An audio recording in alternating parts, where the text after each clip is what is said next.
Con el tema de infección del tracto urinario. La infección del tracto urinario es, como su nombre lo dice, una infección de las vías urinarias que puede ser bajas o altas. El motivo de esta infección se da principalmente por la colonización por bacterias provenientes de la materia fecal, o sea, del nivel del ano, en todo el introito vaginal. Esta colonización posteriormente va a ser de que suban estas bacterias por la uretra y causando tanto cistitis y posteriormente, si se ascienden a nivel renal, pielonefritis. La cistitis, su clínica va a estar dada principalmente por molestias bajas, disuria, polaquiuria o aumento de la frecuencia miccional, urgencia miccional, dolor suprapúbico y en algunos casos incluso hematuria. Aparte, la pielonefritis puede causar ya pacientes con síntomas de cistitis o sin ellos previamente, pero la clínica es principalmente de fiebre, escalofríos, dolor abdominal o lumbar, cefalea, náuseas y vómitos y en algunos casos, aunque es muy poco frecuente, sepsis, shock séptico o falla multiorgánica. La microbiología de la infección urinaria va a estar dada básicamente por bacterias gram negativas que viven en el tracto intestinal, o sea, enterobacterias. Entre ellas, la más frecuente, de un 75 al 95% de frecuencia, es por la E. coli. Pero otras bacterias gram negativas también pueden presentar como causante de la infección urinaria, entre ellas la Klebsiella pneumoniae, el Proteus mirabilis y algunos gram positivos como el Staphylococcus apophyticus. El diagnóstico de infección urinaria va a ser dado por clínica más un examen laboratorial compatible con una infección urinaria. En este caso, el examen de orina es el gol estándar para ello. Tiene 3 parámetros para evaluar en un examen de orina para hablar de una cistitis o pielonefritis. Primero, la leucocituria. Más de 10 leucocitos por campo ya nos indica un compromiso de infección urinaria. La mayoría de pacientes con una infección del tracto urinario van a presentar leucocituria. Es raro que un paciente que no tenga o que tenga infección urinaria no tenga leucocituria. Lo que sí es frecuente es que pacientes sin infecciones urinarias puedan presentar leucocituria. Esto debido a irritaciones no infecciosas del tracto urinario o a colonizaciones que no necesariamente van a ser infecciones o van a ser causantes de las molestias. La esterasa leucocitaria dentro del examen del dipstick del examen de orina nos va a indicar una enzima producida por los leucocitos y esta enzima se va a producir cuando hay por encima de 10 leucocitos por campo de alta frecuencia.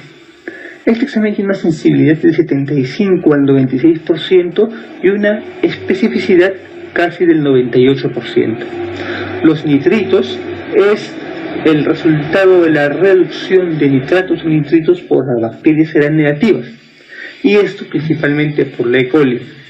La sensibilidad de este examen disminuye a nivel que disminuye el número de colonias de enterobacterias que producen estos nitritos, y mayormente se indica de que los nitritos son positivos cuando hay más de 10 a la 5 unidades formadoras de colonia.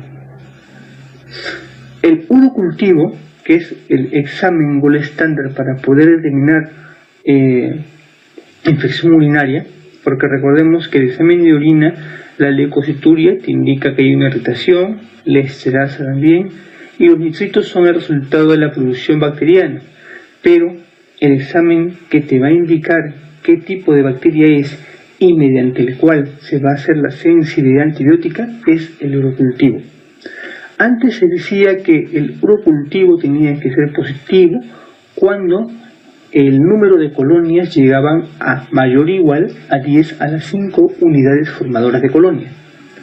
Actualmente se dice de que pacientes incluso con cantidades tan bajas como 10 a la 2 unidades formadoras de colonia en un examen de chorro medio de orina en un paciente adulto va a ser positivo, claro, en un paciente sintomático para infección del tracto urinario, aunque esta es una publicación propia de la guía de ICSA del 2010.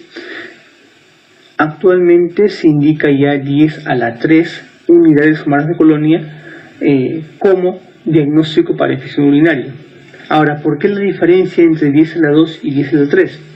Eso debido principalmente a que los laboratorios en su mayoría no pueden cuantificar cantidades tan bajas como 10 a la 2, y es por eso que ponen el corte como 10 a la 3. Pero recordemos que los estudios del ICSA para publicaciones del examen de estos resultados también se ha visto de que con cantidades por 10 a la 2 sí se puede diagnosticar en un paciente sintomático infección urinaria. Esto también nos hace ver de que los nitritos no necesariamente van a aparecer positivos en un paciente con infección urinaria, porque los nitritos van a ser positivos con cantidades altas de unidades formadoras de colonia, pero si un paciente es sintomático, sin factores de riesgo, y tiene cantidades menores que esta, puede tener nitritos negativos, unidades formadoras de colonias en menor cantidad y tener una infección urinaria. Entonces, lo que vamos a tratar básicamente son cistitis en comparación con la pielonefritis, diferenciar si esas infecciones son complicadas o no complicadas, ver o estudiar lo que es la ITU asociada a catéter, que es muy frecuente en pacientes hospitalizados e incrementa la mortalidad de los mismos, el manejo adecuado de una bacteriuria sintomática y el manejo de las ITUs recurrentes en pacientes ambulatorios. Entonces comencemos con el estudio de cistitis versus pielonefritis. Y para esto ya tenemos publicada una guía, ¿no? La guía internacional de tratamiento en cistitis no complicada y pielonefritis en mujeres, publicada en 2010, en las cuales nos propone una serie de medicamentos que pueden ser efectivos en esas infecciones. Ahora, es necesario saber y entender que el uso de antibióticos en determinados lugares va a variar según su epidemiología y según su nivel de resistencia. No necesariamente los medicamentos propuestos en estas guías van a ser utilizables o van a ser eficientes en el tratamiento de nuestros pacientes, debido a que nuestros niveles de resistencia son diferentes a los suyos. Es por esto que hay que tomar estas guías con sumo cuidado y la importancia de estudios de prevalencia en los diferentes hospitales acerca de su resistencia antibiótica. En esta guía, el medicamento más propuesto, según su nivel de resistencia, es el trimestoprim sulfamethoxazol, o sea, el cotrimoxazol, conocido como Bactrim. Este medicamento tiene una alta eficiencia en tratamiento para cistitis no complicada en pacientes sin factores de riesgo previos. Dosis de 160 por 80 miligramos de cotrimoxazol 2 veces por día por 3 días es un tratamiento efectivo en pacientes con cistitis. Esto porque estos pacientes no llegan a un nivel de resistencia por encima del 20%, pero si esa prevalencia fuese mayor o ese nivel de resistencia fuese mayor, ya no proponen estos medicamentos. Otro medicamento que es propuesto por esta guía y que no hay en el mercado peruano es la fosfomicina. La fosfomicina, que es un medicamento que actúa a nivel de la membrana celular, un antibiótico que actúa a este nivel y que principalmente cubre gérmenes gram negativos, que tampoco se encuentra en el mercado y por ende no se puede proponer.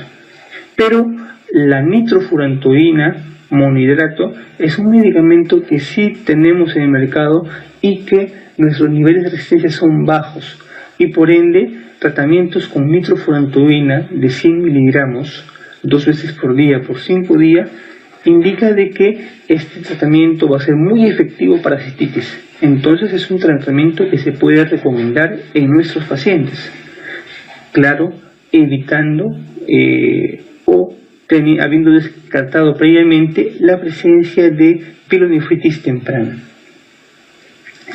Es importante descartar que el paciente tenga algún compromiso renal, puesto que la nitrofurantoína no va a llegar a el parénquima renal y por ende no va a tratar una pielonefritis. La nitrofurantoína se usa exclusivamente para infecciones bajas, no complicadas. Pero ¿qué pasa si nuestro paciente no tiene tolerancia a este medicamento o ya ha alcanzado un nivel de resistencia alto a la nitrofurantoína? Entonces los medicamentos que se pueden proponer en los estudios son dos: las fluorquinolonas y los beta-lactámicos. Las fluorquinolonas son medicamentos que se pueden utilizar en pacientes que tienen algún tipo de resistencia o intolerancia a los medicamentos previos como nitrofurantoína, cotrimoxazol o fosfomicina, pero tienen daños colaterales. Se ha visto que las fluorquinolonas incrementan la prevalencia o la incidencia de estafilococos resistentes a meticilina, estafilococos aureus resistentes a meticilina, y que los beta-lactámicos incrementan la incidencia de gérmenes gram negativos productores de beta-lactamasa de espectro entendido. Es por esto de que estos medicamentos deben utilizarse con sumo cuidado.